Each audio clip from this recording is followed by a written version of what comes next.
Hindi kayang tapatan ni Duterte ang build ni Marcos. Lilinawin lang natin, hindi tayo anti-Duterte. Ipinagmamalaki natin si Pangulong Duterte sapagkat malaki ang ambag niya sa pag-unlad ng Pilipinas. Nasabi natin ito sapagkat yan mismo ang sinabi ni Pangulong Duterte at yan naman ang katotohanan. I-recap lang natin saglit. Ayon kay Pangulong Duterte, kahit bigyan pa siya ng 20 taon ay hindi niya magagawa ang mga nagawa ni Pangulong Marcos. Heto na. Umpisahan natin, si Pangulong Marcos ang kaisa-isang presidente ng Pilipinas na nakapagpagawa ng pinakamahabang highway sa buong bansa. Ito ay ang Pan-Philippine Highway o ang mas kilala sa tawag na Maharlika Highway o Daang Maharlika. Ang highway na ito ay may habang 3,517 kilometers.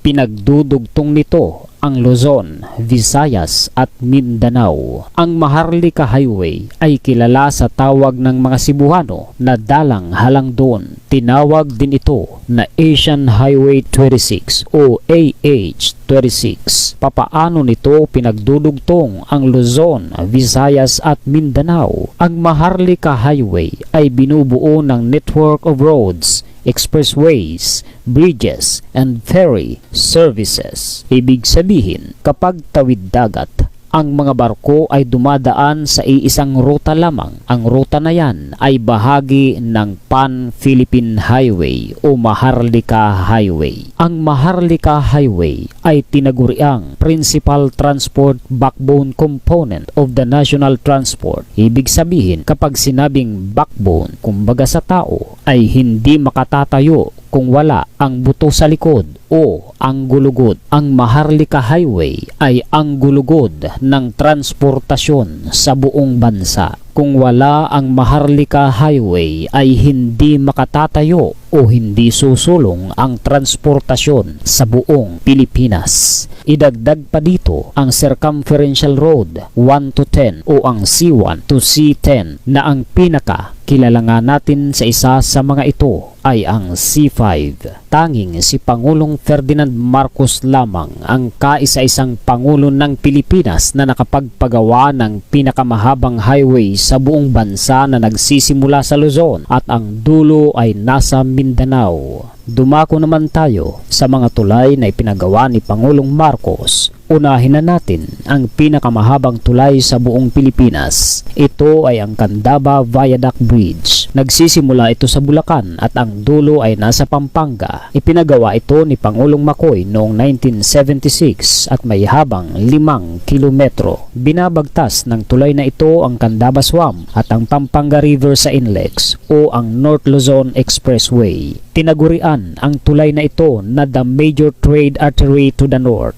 Ibig sabihin, ang tulay na ito ay pangunahing daluyan ng mga kalakal papasok at palabas ng bahaging norte ng Pilipinas. Samantala, sa magkahiwalay na taon ay 3 tulay ang ipinagawa ni Pangulong Marcos sa Leyte. Noong 1972 ay ipinagawa ang Mawo Bridge at ang San Juanico Bridge na may habang mahigit 2 kilometro. Pinagdudugtong ng San Juanico Bridge ang Samar at Leyte. Noong 1975 naman ay ipinagawa ang Biliran Bridge. Ang Bunton Bridge naman sa Cagayan ay ipinagawa noong 1974. Ito ay may habang mahigit 1 kilometro. Patapat Viaduct Bridge sa Ilocos Norte noong 1986. Pinagdudugtong nito ang Ilocos Norte at Cagayan Province. Magapit Suspension Bridge sa Cagayan noong 1978. Mactan-Mandawi Bridge sa Cebu noong 1973. Old Lokban Bridge sa Cagayan noong 1968. Magdiwang Bridge sa Romblon noong 1975. Kalilayan Bridge sa Quezon Province noong 1984. Agus Bridge sa Lanao del Norte noong 1978.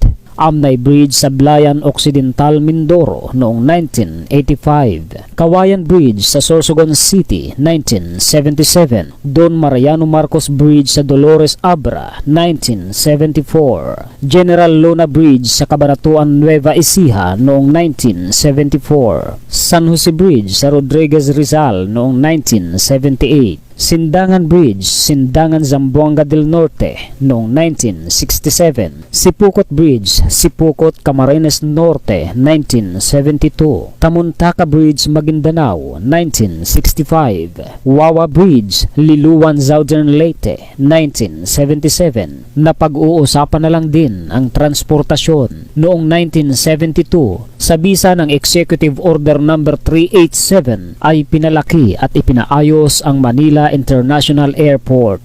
Noong 1977 naman ay ipinagawa ang Port of Cagayan de Oro at ipinagawa naman ang Port of General Santos City noong 1968. Sa bisa naman ng Presidential Decree No. 505 ay itinatag ang Philippine Port Authority noong 1974. Dumako naman tayo sa sektor ng enerhiya. Ito ay tungkol sa kuryente na dumadaloy sa ating mga tahanan. Noong panahon ng Pangulong Marcos ay napakarami ng power plant na ipinagawa niya upang maghatid ng kuryente hindi lamang sa ating mga tahanan kundi sa lahat ng mga establishmento at pabrika sa buong Pilipinas. Isa-isahin natin, Palinpinon Geothermal Power Plant sa Valencia Negros Oriental na ipinagawa noong 1983. Calaca Coal Power Plant sa Batangas, 1984. Magat Hydroelectric Power Plant, Isabela, 1978. Pantabangan Masiway Hydroelectric Power Plant, Nueva Ecija, 1977. Pulangi Hydroelectric Power Plant, Bukidnon, 1986. Agos 7 Hydroelectric Power Plant, Iligan City, Lanao del Norte, 1982. Agos 6 Hydroelectric Power Plant, Iligan City, Lanao del Norte, 1979. Agos 5 Hydroelectric Power Plant, Iligan, Lanao del Norte, 1980. Agos 4 Hydroelectric Power Plant, Barangay Nangka, Lanao del Norte, 1979. Agos 2 Hydroelectric Power Plant, Sagiyaran, Lanao del Sur, 1975. Kalayaan Hydroelectric Power Plant, Laguna, 1983. Angat Hydroelectric Power Plant, Bulacan, 1967. Tiwi Geothermal Power Plant, Albay, 1979. Cebu Thermal Power Plant, 1981. Leyte Geothermal Power Plant, 1977. Makiling Banahaw Geothermal Power Plant, Kalawan, Laguna, 1979. Bataan Nuclear Power Plant, 1976. Ang mga nabanggit natin na hydropower plant ay hindi lang naghahatid sa atin ng kuryente, kundi naghahatid din sa atin ng daloy ng tubig sa mga gripo ng ating tahanan at naghahatid din ng daloy ng tubig sa mga irigasyon sa mga palayan sa buong Pilipinas. Ang lahat ng power plant na ito ay pinakikinabangan ng mga Pilipino mula pa noong panahon ng Pangulong Marcos hanggang sa panahon natin ngayon at maging hanggang sa susunod na henerasyon ng mga Pinoy. Dumako naman tayo sa sektor ng edukasyon. Noong panahon ng Pangulong Marcos ay maraming paaralan sa kolehiyo ang ipinatayo. Malaking bahagi ng budget ng gobyerno ang inilalaan sa edukasyon noon. Kaya naman ang ating lahi o lahing Pilipino ang tinaguri ang pinakamagaling mag-Ingles na lahi sa buong Asia. Pilipinas ang pinakamataas ang literacy rate noon sa buong kontinente ng Asia. Narito ang mga universities and state colleges na ipinatayo ng Pangulong Marcos: Don Mariano Marcos Memorial State University, La Union; Kalinga Apayao State College; Abra State University of Science and Technology; Pangasinan State University; University of Southern Philippines; Philippine College of Aeronautics; Cagayan State University; Quirino State University; Isabela State University; Pampanga Agricultural College; Mindoro State College of Agriculture and Technology; Occidental Mindoro State College; Palawan State College; Bicol University; Camarines Sur Polytechnic College; Rizal Technological Institute; Technological University of the Philippines; Capiz State University; Guimaras State College; Northern Negros State College; West Visayas State University; Southern Leyte State University, Hinunangan; Southern Leyte State University, Tomas Opus; Southern Leyte State University Bontoc, Basilan State College, Western Mindanao State University. Hindi kayang tapatan ni Duterte ang build ni Marcos. Lilinawin lang natin, hindi tayo anti-Duterte. Ipinagmamalaki natin si Pangulong Duterte sapagkat malaki ang ambag niya sa pag-unlad ng Pilipinas. Nasabi natin ito sapagkat yan mismo ang sinabi ni Pangulong Duterte at yan naman ang katotohanan. I-recap lang natin saglit. Ayon kay Pangulong Duterte, kahit bigyan pa siya ng 20 taon ay hindi niya magagawa ang mga nagawa ni Pangulong Marcos. Heto na, umpisahan natin. Si Pangulong Marcos ang kaisa-isang presidente ng Pilipinas na nakapagpagawa ng pinakamahabang highway sa buong bansa. Ito ay ang Pan-Philippine Highway o ang mas kilala sa tawag na Maharlika Highway o Daang Maharlika. Ang highway na ito ay may habang 3,517 kilometers. Pinagdudugtong nito ang Luzon, Visayas at Mindanao. Ang Maharlika Highway ay kilala sa tawag ng mga Cebuano na Dalang Halangdon. Tinawag din ito na Asian Highway 26 o AH-26. Papaano nito pinagdudugtong ang Luzon, Visayas at Mindanao? Ang Maharlika Highway ay binubuo ng network of roads, expressways, bridges, and ferry services. Ibig sabihin, kapag tawid dagat, ang mga barko ay dumadaan sa iisang ruta lamang. Ang ruta na yan ay bahagi ng Pan-Philippine Highway o Maharlika Highway. Ang Maharlika Highway ay tinaguriang principal transport backbone component of the national transport. Ibig sabihin, kapag sinabing backbone, kumbaga sa tao, ay hindi makatatayo kung wala ang buto sa likod o ang gulugod. Ang Maharlika Highway ay ang gulugod ng transportasyon sa buong bansa. Kung wala ang Maharlika Highway ay hindi makatatayo o hindi susulong ang transportasyon sa buong Pilipinas. Idagdag pa dito ang Circumferential Road 1 to 10 o ang C1 to C10 na ang pinaka kilala nga natin sa isa sa mga ito ay ang C5.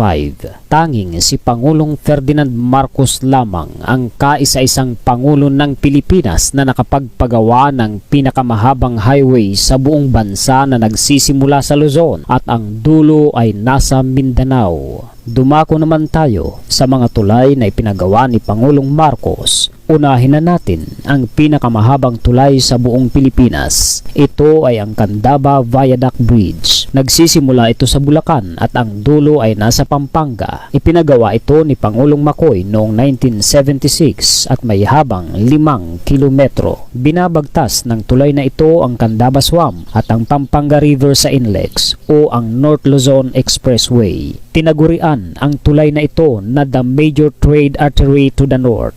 Ibig sabihin, ang tulay na ito ay pangunahing daluyan ng mga kalakal papasok at palabas ng bahaging norte ng Pilipinas. Samantala, sa magkahiwalay na taon ay 3 tulay ang ipinagawa ni Pangulong Marcos sa Leyte. Noong 1972 ay ipinagawa ang Mao Bridge at ang San Juanico Bridge na may habang mahigit 2 kilometro. Pinagdudugtong ng San Juanico Bridge ang Samar at Leyte. Noong 1975 naman ay ipinagawa ang Biliran Bridge. Ang Bunton Bridge naman sa Cagayan ay ipinagawa noong 1974. Ito ay may habang mahigit 1 kilometro. Patapat Viaduct Bridge sa Ilocos Norte noong 1986. Pinagdudugtong nito ang Ilocos Norte at Cagayan Province. Magapit Suspension Bridge sa Cagayan noong 1978. Mactan-Mandawi Bridge sa Cebu noong 1973. Old Lokban Bridge sa Cagayan noong 1968. Magdiwang Bridge sa Romblon noong 1975. Kalilayan Bridge sa Quezon Province noong 1984. Agus Bridge sa Lanao del Norte noong 1978. Amnay Bridge sa Blayan Occidental, Mindoro noong 1985. Kawayan Bridge sa Sorsogon City 1977. Don Mariano Marcos Bridge sa Dolores Abra 1974. General Luna Bridge sa Cabanatuan Nueva Ecija noong 1974. San Jose Bridge sa Rodriguez Rizal noong 1978. Sindangan Bridge, Sindangan Zamboanga del Norte noong 1967. Sipukot Bridge, Sipukot Camarines Norte 1972. Tamuntaka Bridge, Maguindanao 1965. Wawa Bridge, Liluan Southern Leyte 1977. Napag-uusapan na lang din ang transportasyon noong 1972 sa bisa ng Executive Order No. 387 ay pinalaki at ipinaayos ang Manila International Airport.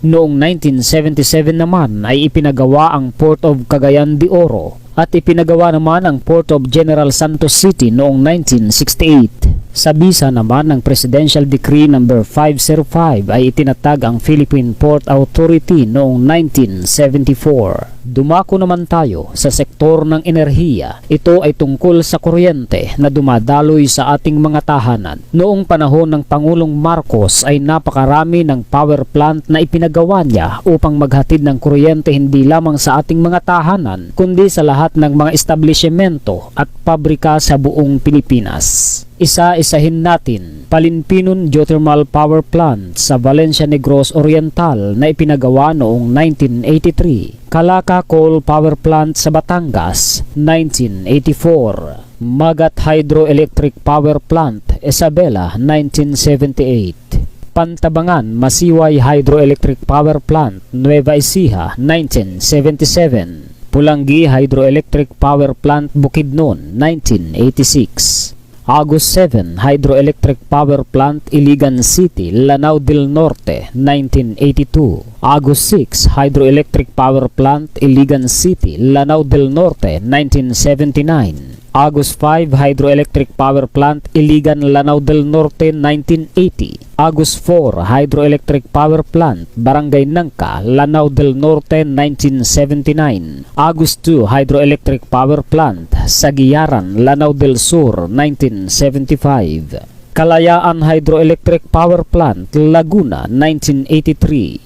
Angat Hydroelectric Power Plant, Bulacan 1967. Tiwi Geothermal Power Plant, Albay 1979. Cebu Thermal Power Plant 1981. Leyte Geothermal Power Plant 1977. Makiling Banahaw Geothermal Power Plant, Kalawan, Laguna 1979. Bataan Nuclear Power Plant 1976. Ang mga nabanggit natin na hydropower plant ay hindi lang naghahatid sa atin ng kuryente, kundi naghahatid din sa atin ng daloy ng tubig sa mga gripo ng ating tahanan at naghahatid din ng daloy ng tubig sa mga irigasyon sa mga palayan sa buong Pilipinas. Ang lahat ng power plant na ito ay pinakikinabangan ng mga Pilipino mula pa noong panahon ng Pangulong Marcos hanggang sa panahon natin ngayon at maging hanggang sa susunod na henerasyon ng mga Pinoy. Dumako naman tayo sa sektor ng edukasyon. Noong panahon ng Pangulong Marcos ay maraming paaralan sa kolehiyo ang ipinatayo. Malaking bahagi ng budget ng gobyerno ang inilalaan sa edukasyon noon. Kaya naman ang ating lahi o lahing Pilipino ang tinaguri ang pinakamagaling mag-Ingles na lahi sa buong Asia. Pilipinas ang pinakamataas ang literacy rate noon sa buong kontinente ng Asia.